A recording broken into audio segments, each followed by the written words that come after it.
Welcome to the Savvy Dentist Podcast with Dr. Jesse Green, the show where great dentistry meets great business. Listen in each week as we bring you an inspiring person who will share their story, ideas and business techniques to help you create a practice and a life you love. And now introducing your host, Dr. Jesse Green.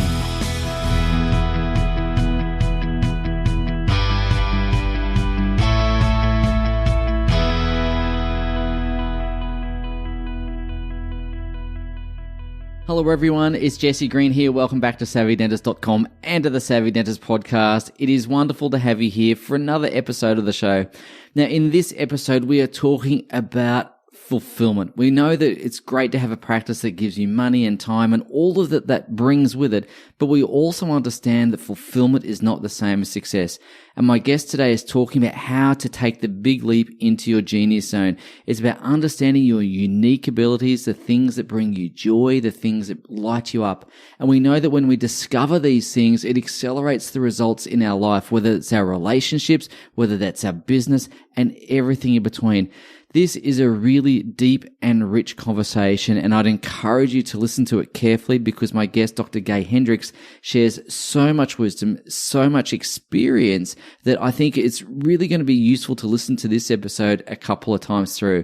Now, Gay has a website called Hendricks.com, and you can find out more about him there. He is a psychologist by background. He has been a professor. He's written numerous books, countless books, and his two books that we talk about today are called The Big Leap and The Genius Zone, and I would say that they should be essential reading for all of us. So do head along, grab those books, become familiar with his work, but really listen to this conversation and take it on board, because as we spoke about in this conversation, the changes that you go through when you're in your 20s, your 30s, your 40s, 50s and beyond, all different life stages, all different parts of your genius come to the fore, and it's about creating success and fulfillment along each of those steps of your life journey. So a great conversation. Now, before we get to the conversation with Gay, if you are a practice owner and you're wanting to make more money, you're wanting to have more time in your life, you're wanting to have a self-managing team, and indeed you want to reduce the stress levels in your life, you want to have a bit more flow and get a bit more joy in your life, then I'm going to encourage you to come along to the Savvy Dentist Facebook group. All you need to do is to search Savvy Dentist on Facebook. Come and join the group. It's a group for practice owners, so you do need to be a practice owner. Come and find us there. Facebook.com/Savvy Dentist. You'll find us there, and we'd love to give you the tools and the training and the resources to be able to make your practice what you want it to be, to help you achieve success, help you achieve fulfillment in your life. And that, of course, is ultimately what we're here for. So without any further ado, here's Dr. Gay Hendricks. Gay Hendricks, thank you so much for taking the time to come and hang out with us on the Savvy Dentist Podcast. How are you going, my friend? I'm doing well, Jesse. I've had a wonderful day. I played some golf and did a few sessions with my far-flung clients around the world, and now I'm here talking to you. Oh, fantastic. Well, it's the afternoon where you are, and it's kind of early to mid-morning where I am. The beauty of Zoom and all of these things is we can converse across the world very easily in real time, which is just one of the good things that we can do these days. And I'm delighted to have you on the show because your work crossed my path some time ago, and so it's really nice to have the opportunity to come and talk to you. I guess what I wanted to start our conversation with, Gay, is when I came across your work, I noticed that your breadth of work is extraordinary. You've done so much. You've authored many books. You've worked in the academic sphere. You've worked in the entrepreneurial sphere. You've done all manner of different things. For the purposes of introducing yourself to our listener, what is it that you're working on these days, and how have those past experiences set you up for that? Great question. Well, all of my work is really grounded in two big things. I'm very fascinated in how people can feel a flow of positive energy inside themselves all the time and be connected to that part of themselves I call their genius. It's my belief and experience that inside every one of us, we have a set of unique abilities that I call your genius, that our job in life is to bring that forth and express that genius of ours. To do that, we have to spend some time looking inside and figuring out, what do I most love to do? What do I most love to do that when I do it, it also makes the biggest contribution to other people. So one thing I'm interested in always in my books and in my personal work with people and in my seminars is helping people get that organic flow of well-being going inside so that they go around feeling good most of the time. Most of us don't put a priority on that, and so we get a substandard result. And so I recommend that people take a big commitment in life to bringing forth their genius, because I know that nobody feels good unless they are tapping into that part of themselves that's their unique abilities. And so one thing I do is work with people on creating that good flow inside. To do that, there's a bunch of tools that I'm sure we'll get into that people have to do, which is to get out from under what I call their upper limit problem, which is the tendency to hold yourself back and to sabotage yourself actually when things start going better. And so my book, The Big Leap, is about how to overcome your upper limit problem and also how to get established in your genius zone, doing what you most love to do and what makes your biggest contribution to other people. The other thing we do here, I've been blessed to be married for the past little over 40 years now to an amazing human being that's a fellow psychologist named Gay Hendricks, and she goes by the name Katie around the house. So we've co-authored a number of books together about the subject of relationships, about how to have a better flow of love and connection in your relationships, and how to eliminate conflict of a certain sort so that you don't recycle the same problems over and over again.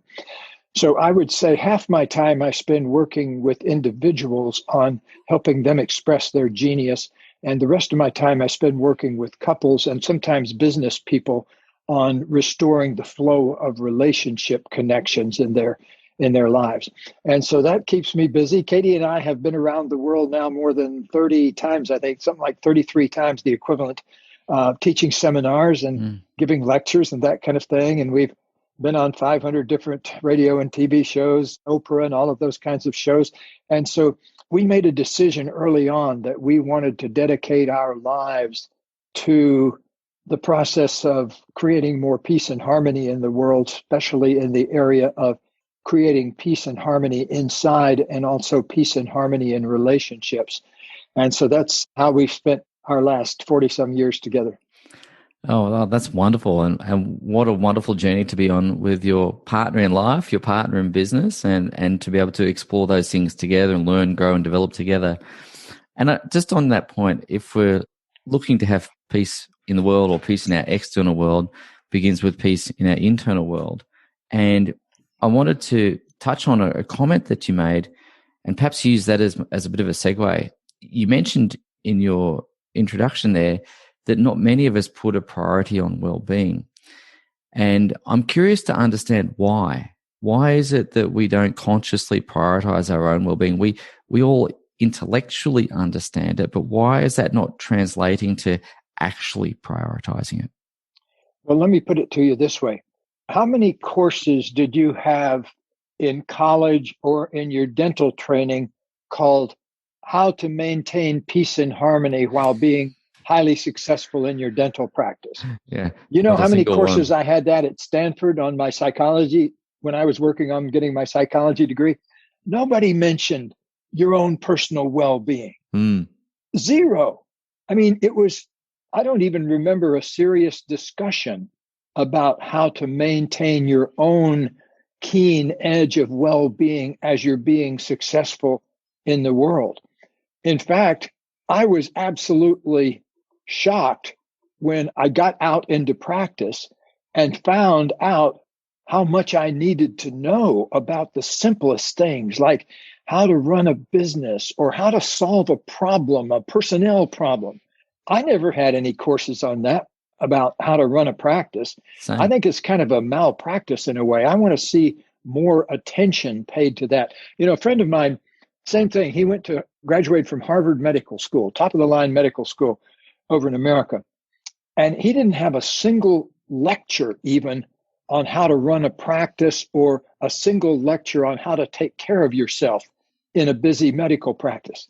Come on, and I'm sure the business people in business schools don't have much of that either. So it just needs to be adopted now as a priority, because I'm sure you've figured out, as I have too, that in my practice now, I teach seminars, I work with coaching clients, I do some mentoring with people in their 30s and 40s particularly, and none of those things was I educated for. I had to come learn them by the seat of my pants. So that's what I'm so glad that you have an association and a community of people who are listening to these ideas and are wanting to make themselves better business people and better able to take care of themselves.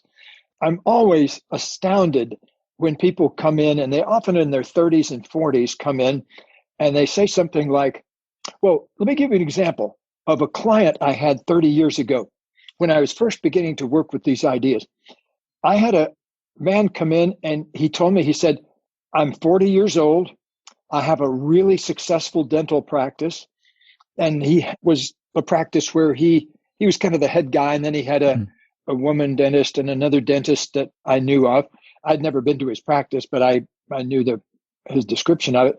And so he's an entrepreneur. He's a small business person, and yet no training. And what he said to me was, he said, I went into dentistry to help people.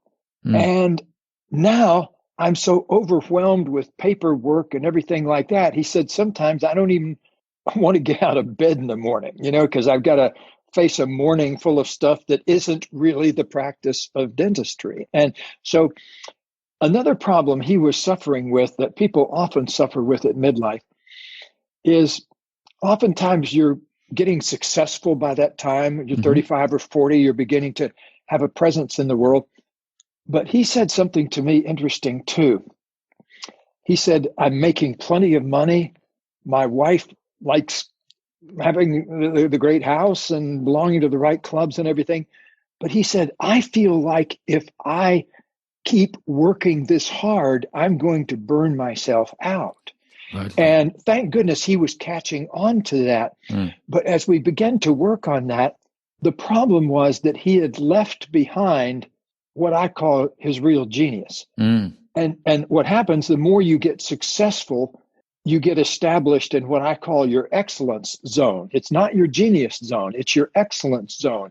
You're good at it, and you're reliable, and you can bring in money, and you can meet everyone's needs with it, but you're not meeting your own need to tap into your true genius.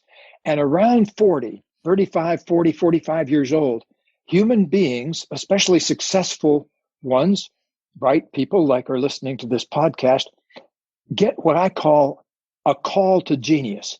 You get a wake-up call. Maybe it's this feeling that I'm going to burn myself out, or maybe it's a feeling of I've kind of lost the meaning of what I'm doing. That's another complaint I hear people, and I need more meaning in my life.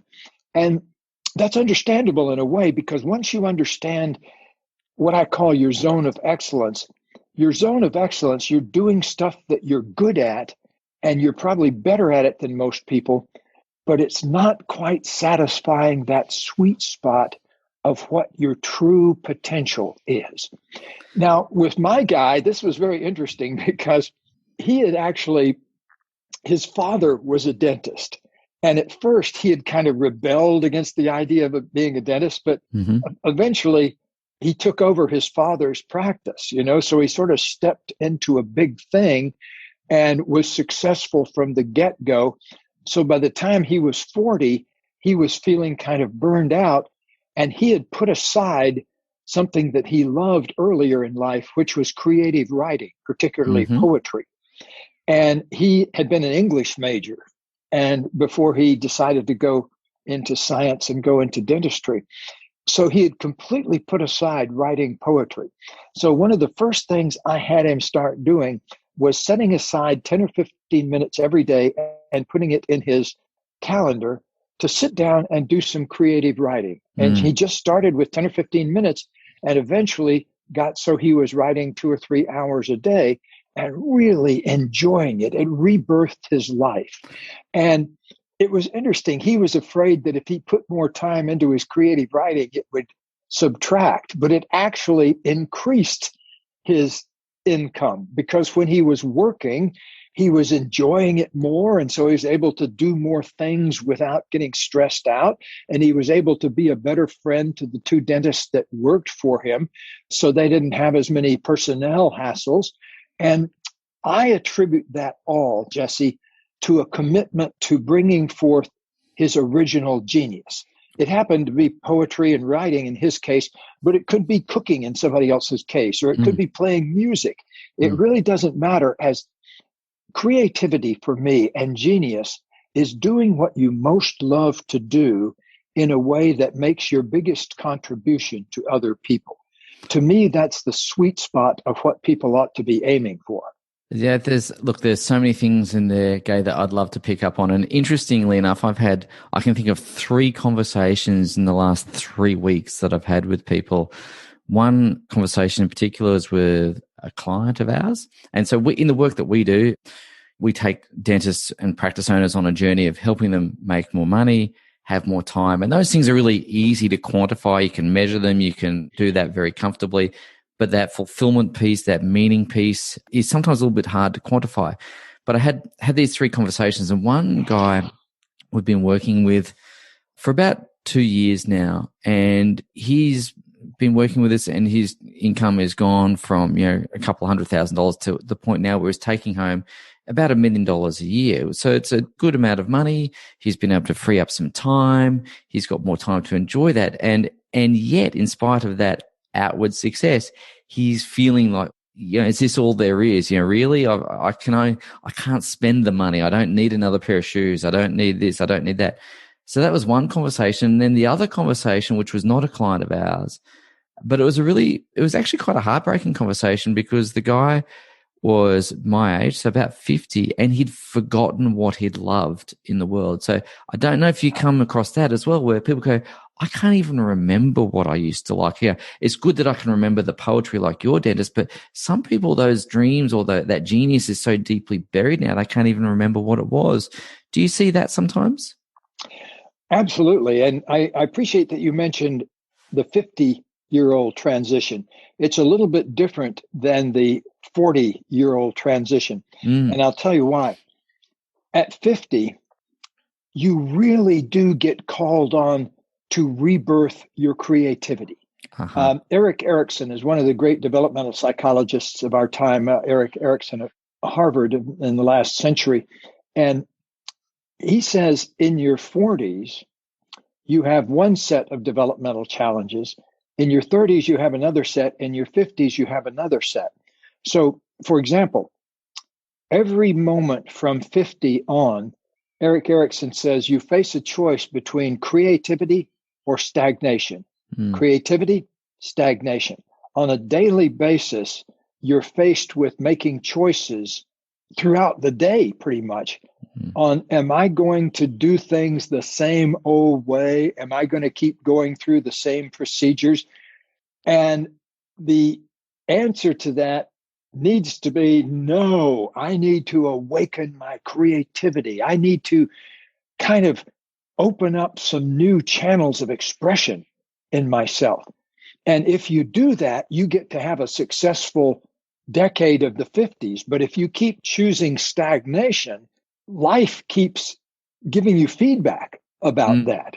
Totally. And eventually you come to your 60s, and that's a different thing. In Erik Erikson's terms, then you're choosing every moment between integrity or despair.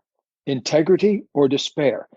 Integrity meaning wholeness. Are you going to feel like the whole of your life is successful? Or are you going to realize, oh my gosh, I was successful. I made plenty of money, but I messed up my relationships doing it, or I didn't pay attention to my body.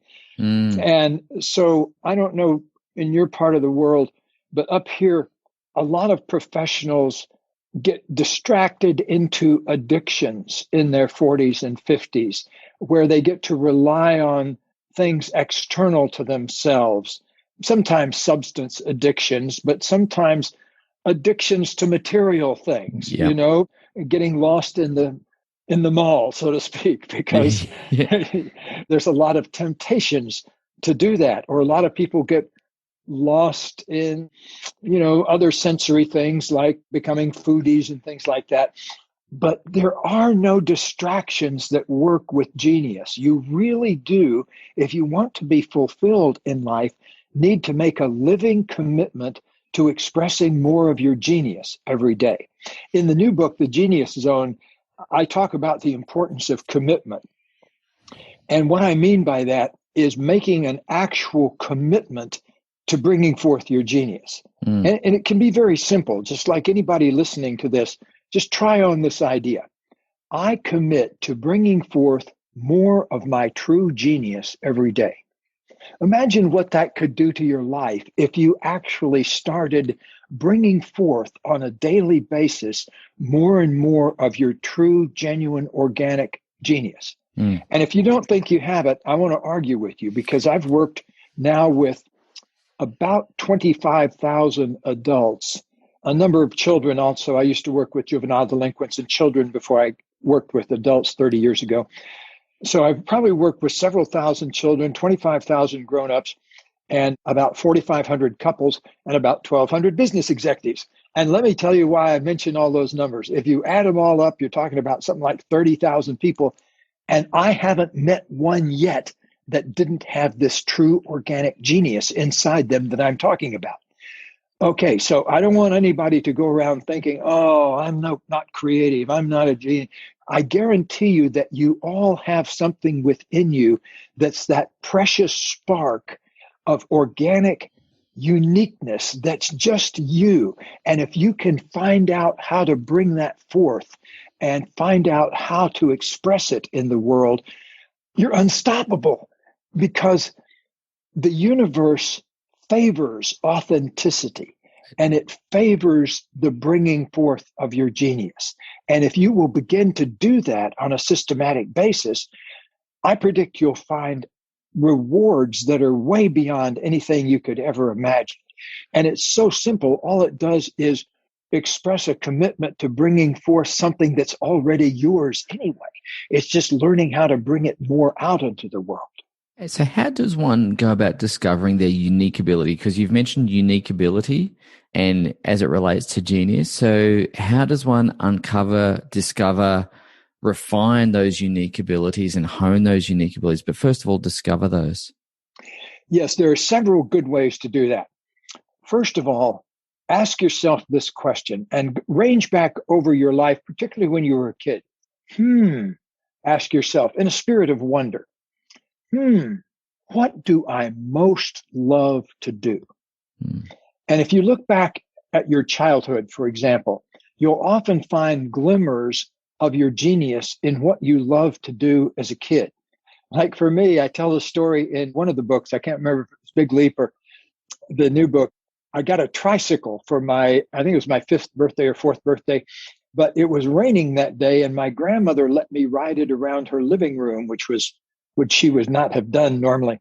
But she let me ride it around. And what I did was I got my granddad to put a cardboard box over in the corner of the room, and I commuted over to my box. That was my office. And I would sit in my box with my tricycle parked outside, and I would hold office hours. And now here's the interesting thing, Jesse. I grew up in a town of 10,000 people in the outback of Central Florida. Oh, wow. There was no such thing as a psychologist or a psychiatrist or anything like that. But here's what I did. I sat in this box and I told people in my family, they come and talk to me about their problems, and I would help them solve their problems. And I said, I don't deal with physical problems. That you can go to an ordinary doctor for that. Now, this family story is being told about me for the last, 60 or 70 years, I think. So, but the main part of it was that I told people, I don't deal with regular problems. I deal with only problems that you run into out in life. Don't come to me with your physical problems.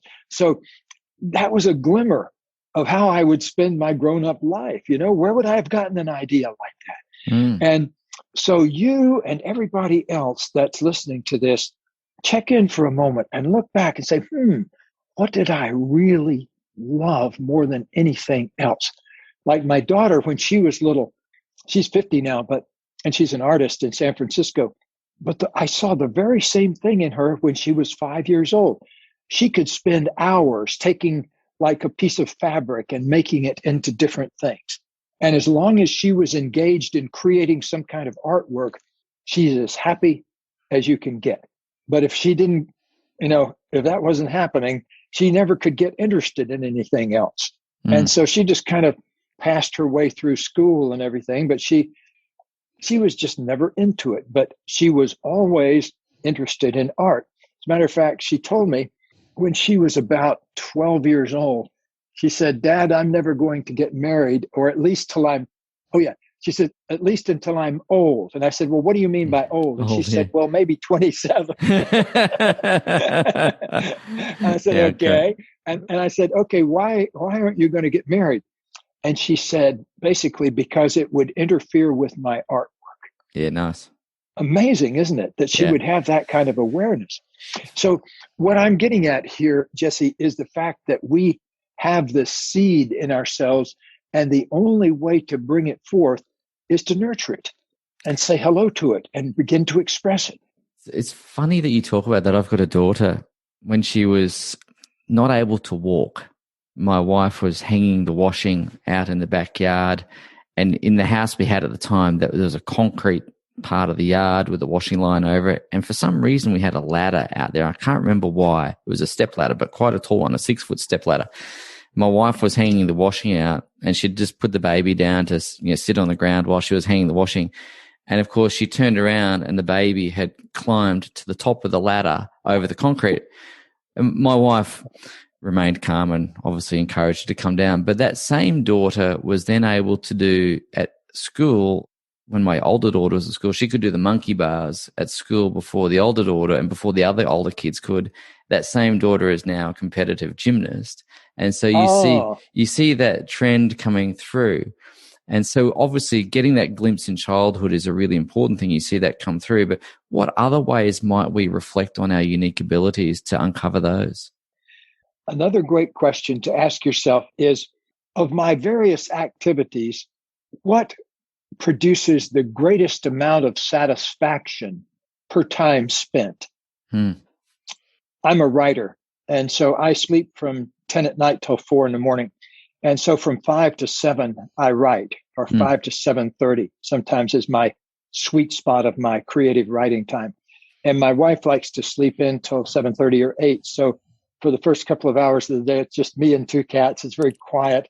And so everybody, I think, has something they do inside them that even if they only did it for 10 minutes would produce satisfaction and enjoyment and a good feeling about life.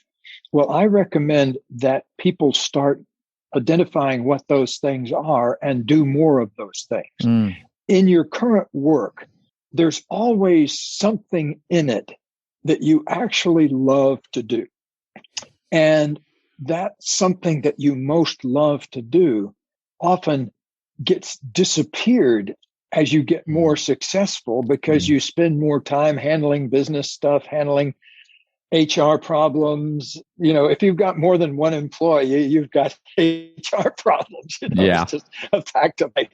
And so what we need to do is do a deep inner search for what do we most love to do and what makes the biggest contribution to ourselves and the world around us, and get busy doing more of that.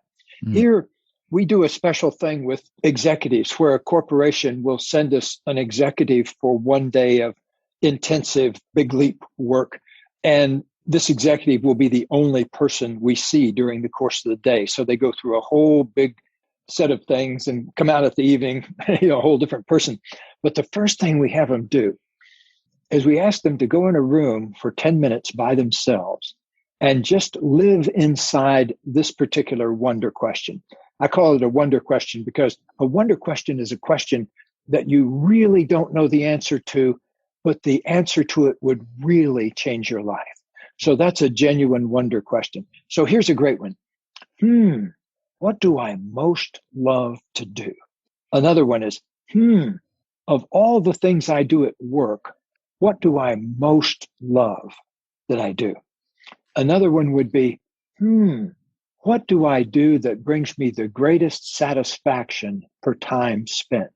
Each one of those wonder questions are genius questions because they're pointing you toward that unique ability.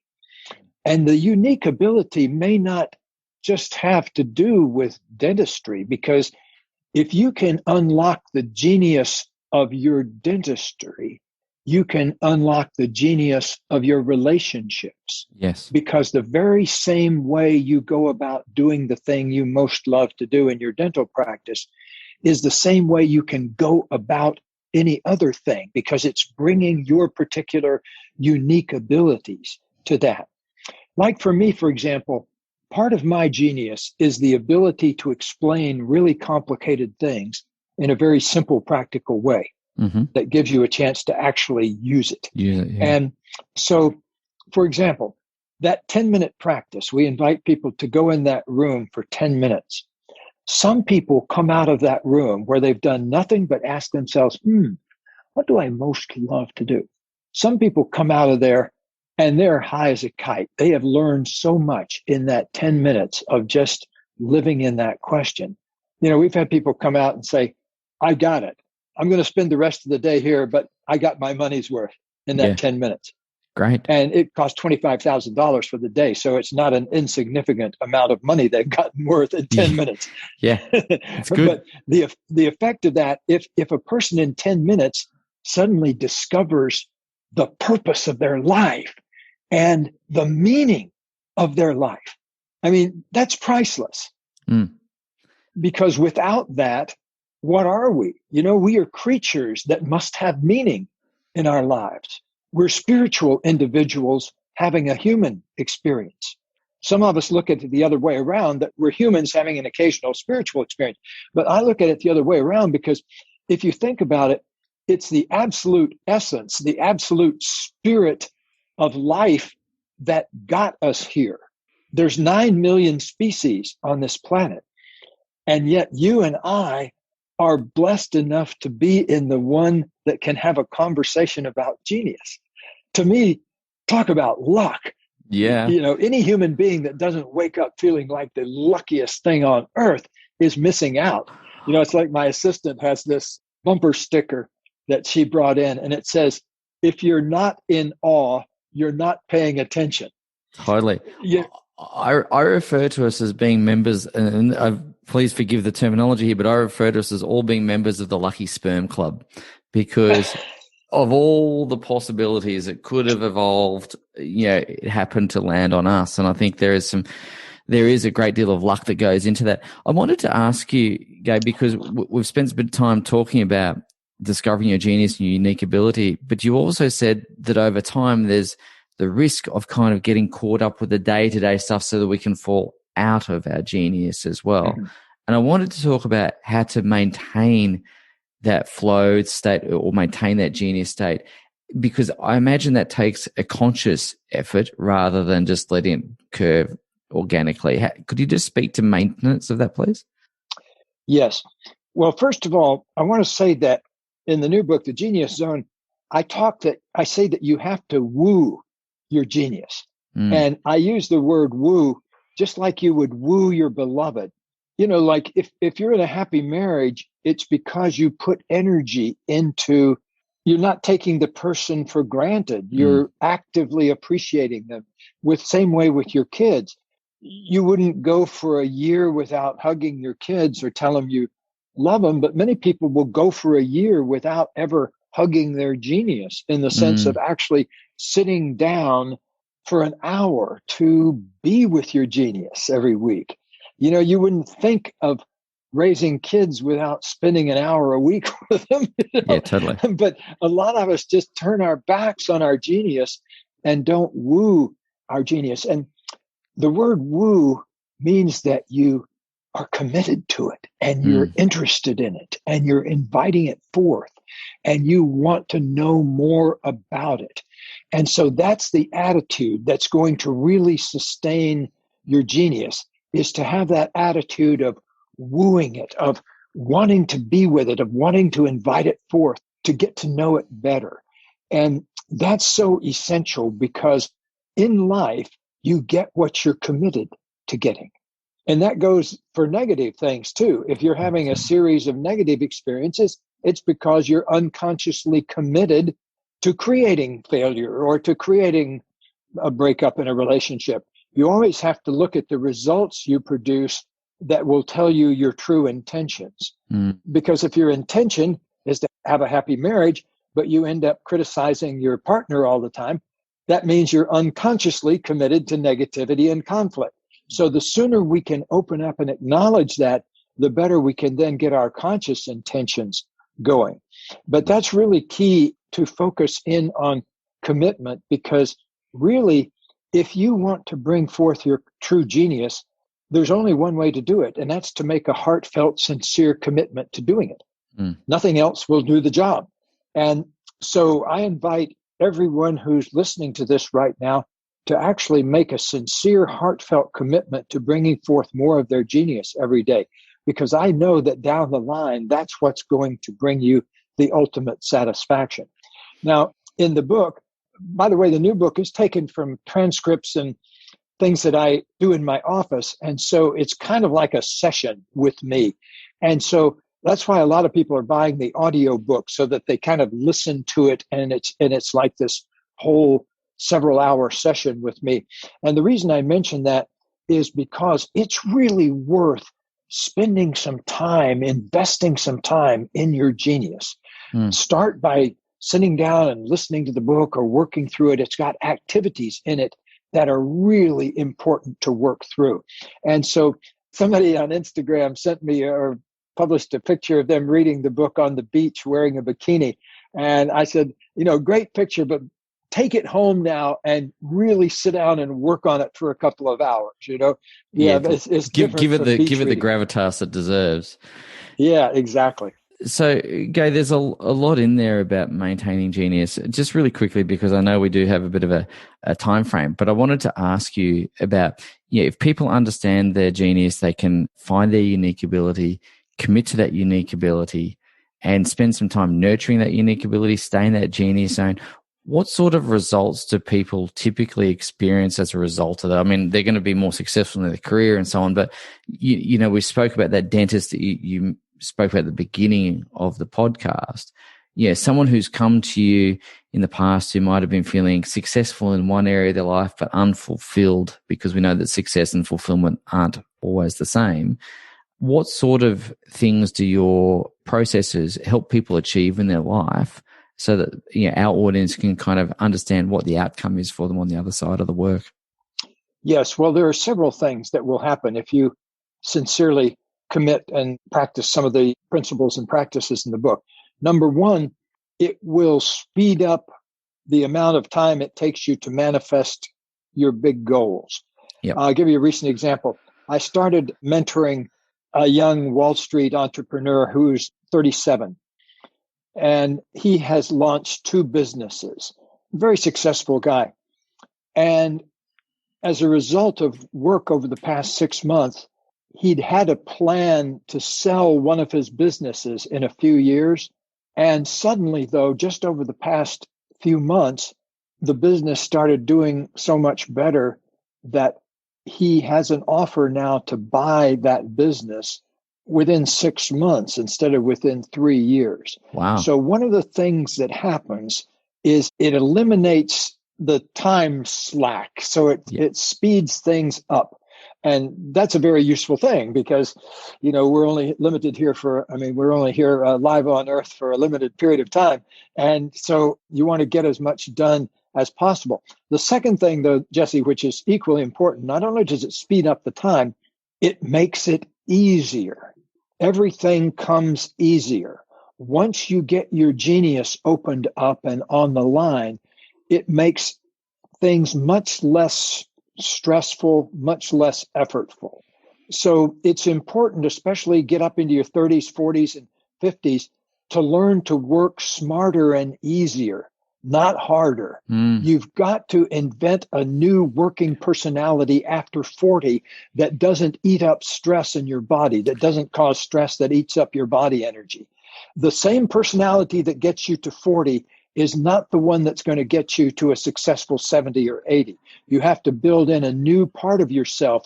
That push part that gets you to 40 has to be tempered with working smarter and easier as you get up into your 40s and 50s. Otherwise, your body starts giving you hostile feedback.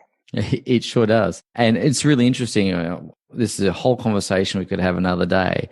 But what's really interesting, we've touched on it today, is the changes that occur through life from 30s to 40s to 50s to 60s and beyond. And I've noticed, because I've turned 50, those changes in myself. And it's been a really interesting kind of to stand back outside of myself and to go, hang on, that thing that was important to me when I was 30 isn't important to me now. Even the thing that was important to me when I was 40 isn't important to me now. And so I'm fully expecting that what's important to me now won't be as important to me when I'm 60. But I've got to go on that journey of discovery as well. And I think what you've alluded to there is it's a lifelong process, a process of self-understanding, self-mastery, knowledge, and so on. And it's been really great to talk about that with you today. So I'm really grateful. I'd be delighted to come back on another occasion if you want to go deeper into all these things or explore other things, because these are the essential conversations that I think every human being needs to have. Well, Gay, we've been talking now for a while, and I feel like I've just looked at my clock and thought, my goodness, I feel like we've been talking for 30 seconds, but there's so much I'd love to ask you about, and I'd love to have you back again. Yeah, well, I want to tell you that that's a symptom of being in your genius zone, Jesse, is time disappears. And you're in your genius zone right now, and I'm in mine, and so time disappears. Yeah, well, thank you for saying that, because this is the most fun that I have in my work. I love it. It gives me joy and happiness, and it lights me up to have interesting conversations with deeply interesting people. And I want to say thank you for letting me do the thing that I love most. You're a really kind human being, so thank you so much. Well, thank you. And back at you with that. Thank you for finding your genius zone, because you're obviously doing my definition of the genius zone, which you're doing what you love to do, and that has a huge impact on the world around you. So congratulations on discovering that. And here's to more. Thank you so much. Ladies and gents, if you've enjoyed our conversation today, please head across to Dr. Gay Hendricks' website, and that is hendricks.com. Grab a copy of the books, The Big Leap, The Genius Zone. I promise you that if you dive into that work, make the most of that work, you'll have a rich and rewarding career that accelerates your results and gives you a lot of satisfaction along the way. So once again, Gay, thank you so much for taking the time to talk to us today. It's been such a thrill and a pleasure. My pleasure, Jesse. Thank you so much. Cheers, mate. Thank you for listening to the Savvy Dentist podcast with Dr. Jesse Green. For more free tools and resources, join the free Facebook group. Visit drjessegreen.com/Facebook. And for more episodes, visit drjessegreen.com/savvydentist.